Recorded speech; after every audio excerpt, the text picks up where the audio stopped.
అందుకే శ్రీ వెంకటేశ్వర స్వామి యొక్క విగ్రహం అభయం ఇవ్వదండి, వరద హస్తం కూడా ఉండదండి స్వామికి.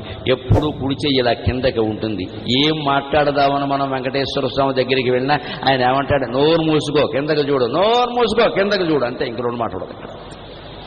ఏం చెప్పక కోరక, ఊరికే కొబ్బరికాయ కోరినట్టు కోరక ఇక్కడ కోరికలు ఏం చెప్పక, బాధల్లో ఏం లేదు. నువ్వు గోవింద కూడా అన్నది, కిందకు చూడు అంటే నా పాదాలు ఆశ్రయించు, అంతే. నేను చూసుకుంటా మొత్తం, నాకు వదిలేసావు కదా వదిలే, మళ్ళీ నువ్వు ఏడవక ఇక్కడ. ఆ ఆశ్రయం శరణాగతి. అందుకోసం ఆ విగ్రహం అలా, మిగిలిన విగ్రహాలు అలా ఉండవు.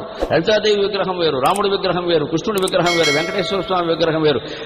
ప్రజల అనంతకోటి బ్రహ్మాండమంతా నిండిన జన సముదాయం మనస్సు ఎంత వైవిధ్యంగా ఉంటుందో హిందూ దేవతల విగ్రహాల్లో అంత వైవిధ్యం ఉంటుంది. ఇటు